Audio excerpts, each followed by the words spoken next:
McClure, can you hear me? Yes, Captain.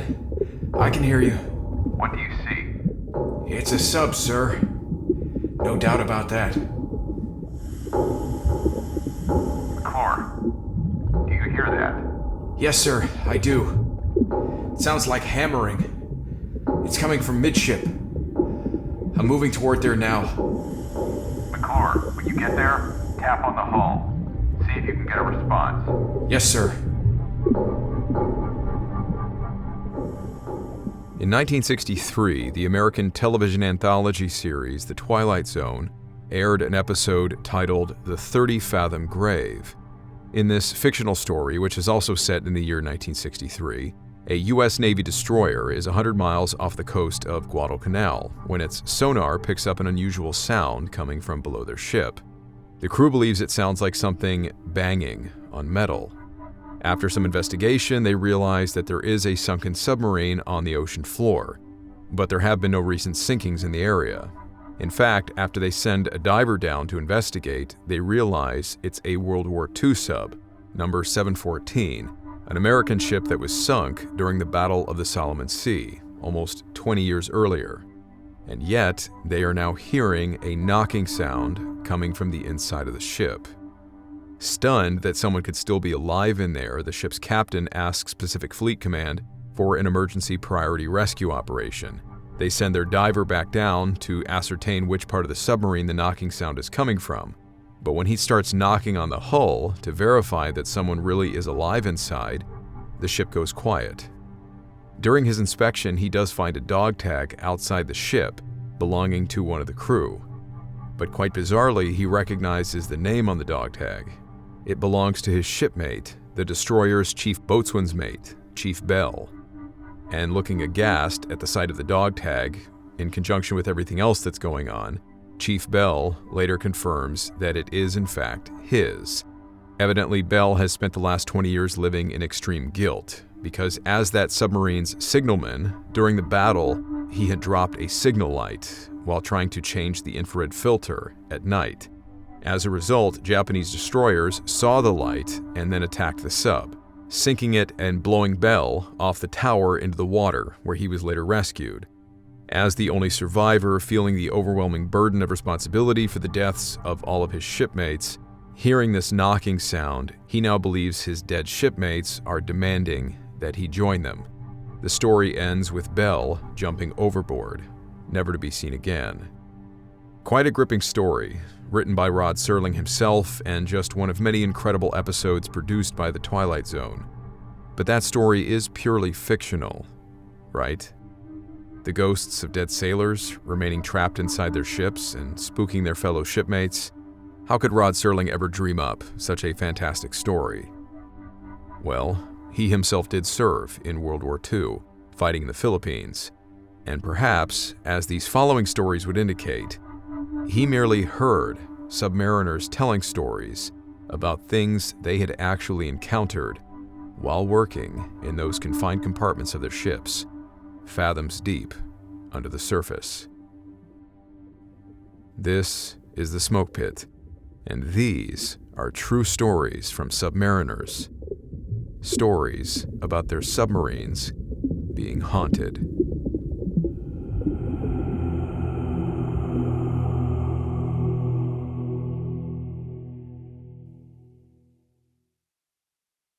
The man wearing utilities.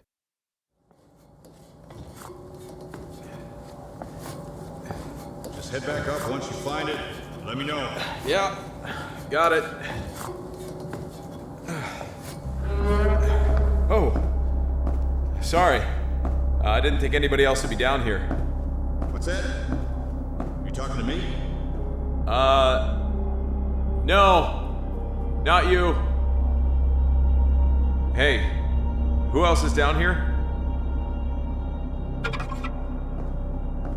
Hello? What the hell? This first story was submitted by a sailor with the user handle IceSir. He writes, I was by myself in the engine room of a submarine on the midwatch, just a Newly reported sailor trying to find equipment so I could display knowledge to one of the watchstanders. There are a number of bays in engine room lower level, with narrow passages that pass through the center. I came down one of the ladders, and I swore I saw someone walk across the ship about 15 feet in front of me. I could hear his footsteps as he walked around a corner and out of sight. 3 problems. 1, he was wearing utilities, an older light blue blouse and dark navy slacks. But nobody had utilities anymore. They had been phased out 3 years earlier. 2, there was only one other person awake in the engine room that late at night, and he was standing at the top of the ladder behind me, waiting for me to come back up with an answer to his question. And 3, this person wasn't actually there. I checked, and there was no one else in the compartment. I wrote it off as sleep deprivation, but I will admit, it shook me for a while. Fast forward to 4 months later, I had gone out to sea with another submarine of the same type. While I was aboard, I met a sailor who had previously served on my ship. After a few weeks of standing watch with him, he ends up telling me a story of a sailor who had killed himself while on watch, something that had happened when he served on my ship, almost a decade earlier. And where did he do it? In engine room, lower level, while wearing his utilities. I wish I could have gotten a picture of the look on my face when he told me that.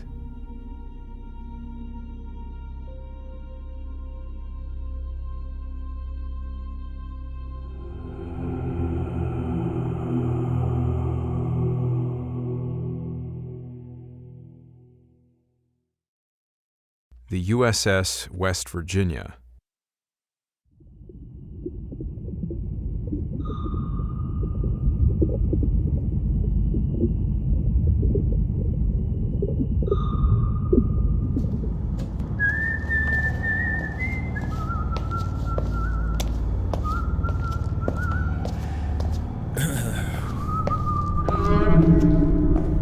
Hello? Hello? Hey. Who was that? Anybody there? Squid, is that you? Okay, alright. This following story was submitted to author R.S. Russo and shared in his book, Odd and Chilling Encounters, Part 2. The sailor in this case remained anonymous. He writes, I'm in the Navy, and I'm a submariner aboard the USS West Virginia. I came back from my last deployment convinced that my boat is haunted. As a missile technician, I work on nukes and therefore have to provide security. We have a camp watch, a guy who looks at a panel and hangs around the missile compartment second level, and who is my immediate supervisor. And then there's me, as the roving patrol. As the name says, I rove and walk for hours and take logs.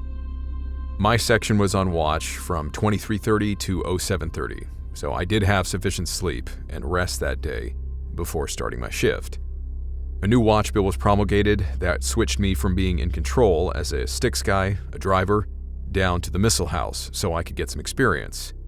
I was taking logs in the MCUL. Side note here, for any submariners out there, I wasn't sure how this was pronounced, MCUL, M-C-U-L. In the military, a lot of these acronyms, sometimes we will just pronounce them. For instance, I was a McQuiss, a Marine Corps instructor of water survival. We don't even pronounce it like it actually sounds, but right, you just, instead of saying M-C-I-W-S all the time, you just say McQuiss. So, McCull or MCUL. Forgive me if I'm mispronouncing it, somebody correct me in the comments. So anyway, he writes, I was taking logs in the MCUL, the missile compartment upper level. As I passed the missile tubes, they have a diameter of approximately 7 feet 4 inches. I noticed in the corner of my eye that there was a shadow matching my speed and walking along with me on the port side. A cold chill went up my spine, and for a brief moment, I just froze in place. I tried to rationalize what I'd just seen, and my first thought was that someone was up there with me. So I crossed between the tubes with my flashlight on. I looked both ways. I was completely alone. The lights down there mounted above my head, so I debunked the only other possibility, which was that my own shadow had been projected across the other side. I freaked the hell out, and I immediately went down one level to see my camp watch and the weapons tech, who were both chilling by tube 13. I asked them if they'd ever seen any weird stuff while on watch, and they instantly answered me, yes. And it turned out that other guys had also seen and experienced strange things. Apparently, it had been a thing ever since a guy had shot himself on board the boat around 2011. During the next few days, I felt a little paranoid. I found myself constantly looking around. But I wasn't too shaken by that event. I spoke with some more senior guys in my division, and they told me stories of the Maryland. They said on that ship, the nuclear weapons storage area signs posted between the tubes in MCOL would move in unison while in port without any ship movement.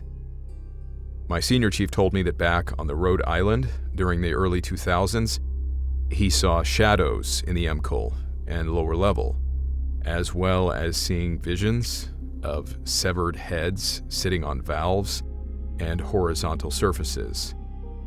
His worst experience was once again in MCOL when he saw a faceless apparition hanging between the tubes.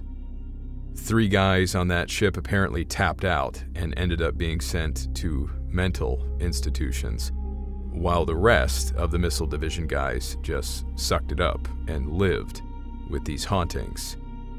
Another experience I had, I was located all the way forward in the compartment in the MCOL on the center line of the ship, where I could look down all 24 tubes and see everything. I'd been feeling cold chills down my spine, and I felt as though I was being watched. I was determined to ignore the feelings and just keep doing my job. I then turn around, and I see a shadow run behind a tube on the starboard side. I raced towards the location with my flashlight and ran the same drill as I did with my first experience. And again, no one was there. I never saw anything again, but I always got chills each time I was up there.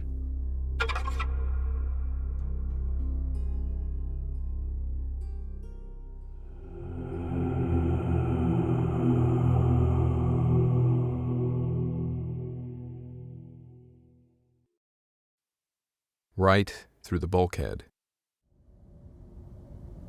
So what's your favorite thing to do here on the island once you're off ship? You know something I really want to do? It's illegal. There is, you heard of Stairway to Heaven? Is that a hiking trail? Yeah, well, no, it's a rickety ladder, stairway that they built on the side of the mountain. Okay. You have to go over to Kaneohe on the Marine Corps base side. Right. You can see the stairway off of the H3 if you're heading down. I mean, have you been to that side of the island? Yeah. Okay. Yeah. Well, basically, you can climb up this rickety ass ladder. Hold up. Chief? Oh shit. Chief?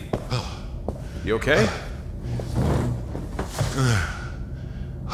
Chief, what's wrong? It's a fucking ghost in Shaft Alley. What? That's a fucking ghost in Shaft Alley.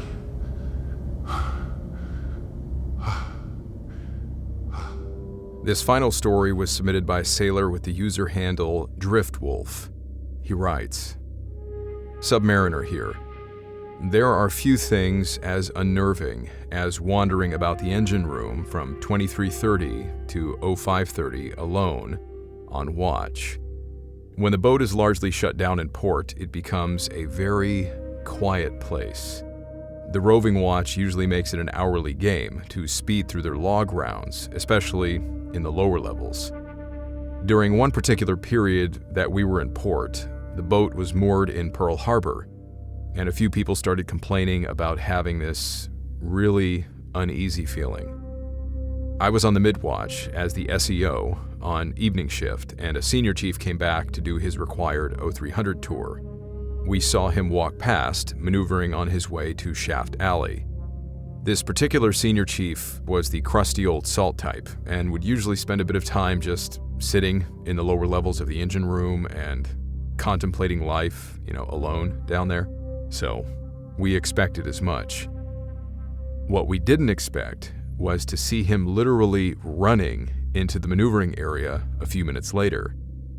The man was now pale-faced and breathing heavily. We sat up straight, our eyes as wide as his, thinking we were about to have to make an announcement and deal with some kind of ship casualty. He then slumps into the EDO chair. A few tense and silent moments go by. We're on pins and needles. He finally opens his mouth and tells us about the fucking ghost in Shaft Alley. He explains what he saw, swearing that a sailor passed by him as he was sitting on a trash can in Shaft Alley. His first response was to call out to the guy to see who it was. But then he realized this guy wasn't dressed right. He describes what this guy was wearing. And what he's describing clearly is not like our uniforms, but something more like the old World War II naval uniforms. So he quickly gets up off the trash can to go catch up to this guy, and he does. He catches up to him all the way aft. This guy then turns towards the senior chief, looks right at him, then turns away, and literally walks through the ass end of the boat, right through the bulkhead. It's now that the senior chief decides that it's time for him to leave Shaft Alley, and promptly does so. He swears up and down that he knows what he saw and that he's not crazy. I sure as hell wasn't about to leave the maneuvering area that night to find out for myself.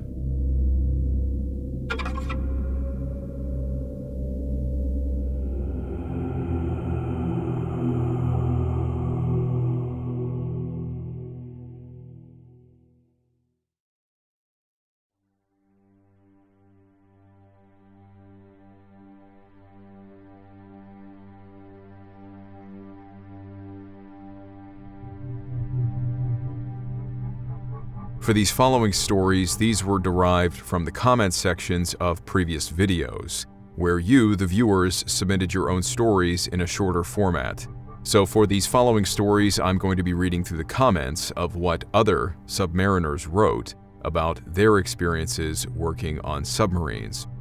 The first story comes from Matthew Casey, 5059, another submariner. He writes, I was stationed on the USS Florida, and one night, on watch, I felt a presence, and later come to find out there had been a crewman who had killed himself, and his ghost ran around the ship. I thought it was nonsense, till I found in the torpedo room a small mural dedicated to him, and asking around, found out that others had been visited by him. He was an RM-3 radio man. I don't remember his name, but as far as I know, the mural is still there in the room. Another user with the handle thefruns.198 responded to this comment by asking, I'm 3 months late, but damn, a ghost on a ballistic missile submarine? Matthew Casey responded to him, Yep, the kid who hung himself did so in Machinery Room 1, and when I got visited by the radio man, I then started asking around, and a lot of people had encounters. Usually you can tell when people are messing with you, and every one of the guys I asked had serious looks on their faces and described exactly the same encounter or very similar. The ghost was never malicious, in fact it was quite benign as far as these sorts of things go. Another user by the name of Paul's Bunions, Paul's Bunions 8441 responded also to his comment by asking, You got visited by that radio man? What was the experience? Matthew Casey responded, "It wasn't so much a visit as it was a feeling, like you get when you're somewhere and you can feel someone boring their eyes into your back." The next viewer whose comment I wanted to share didn't tell a ghost story, but Liz CMC313 commented, "My brother was on a nuclear submarine for 3 years. Of course, he hated it."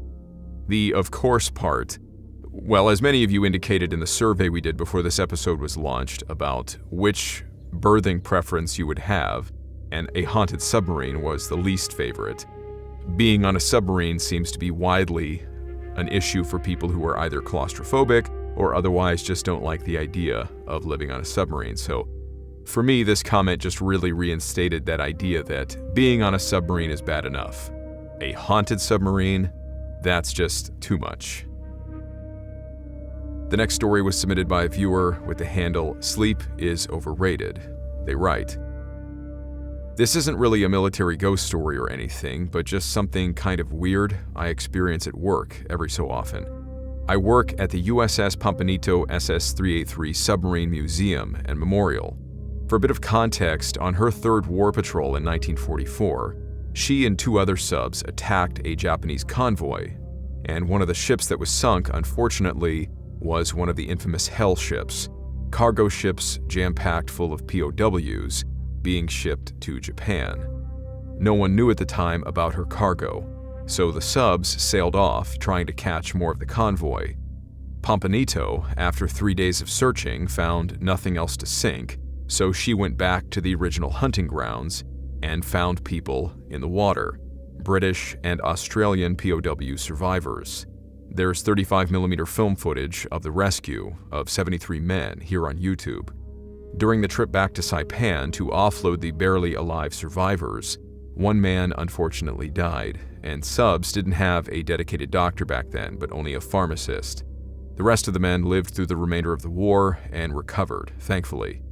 As to where my experience with work comes in, it could just be my mind playing tricks on me, but sometimes I will see a shimmer out of the corner of my eye when I'm on the boat.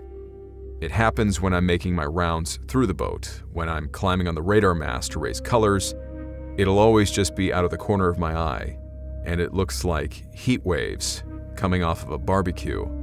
Sometimes it'll be way down on the deck, or sometimes at eye level. It only happens when I'm on board for some reason, and it's very quick to disappear, very blink and you'll miss it basically. It never happens when I'm on the dock, in the office, or the garage, only when I'm on the Pampanito. I don't know if it's the ghost of the POW who died, or whatever amount of lead still on the boat getting into my system, but I've seen it all too consistently to write it off as just nothing.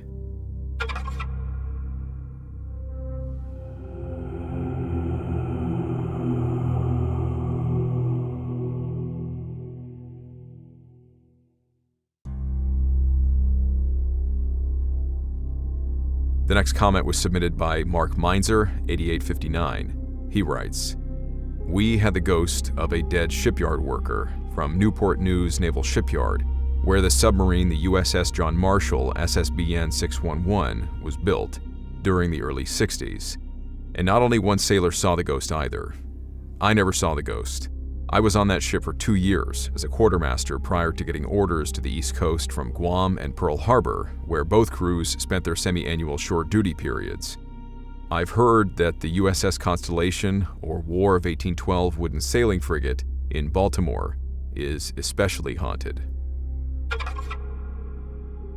And this last story from another submariner seems oddly familiar to one of the stories we covered in the episode. A viewer with the handle LlamaWalker744 writes, "I was stationed on board a submarine homeported out of Groton, Connecticut in the year 2000. There were stories of a ghost in Shaft Alley, an engine room lower level, called the Blue Streak. When the boat was underway, things weren't too bad. But in port and shut down, it was a different story. The engine room was quiet, and when you were the roving watchstander, you felt that same feeling of dread when you climbed down the ladder to Shaft Alley, and then down again into the main seawater bay. I only ever saw it twice. The first time, it just looked like someone walking on the other side of the shaft. My second experience was more terrifying. I looked up in the overhead, and a dark, humanoid thing scurried in between the condensers and disappeared. It reminded me of the xenomorph from the Alien movie. I ran the F out of there.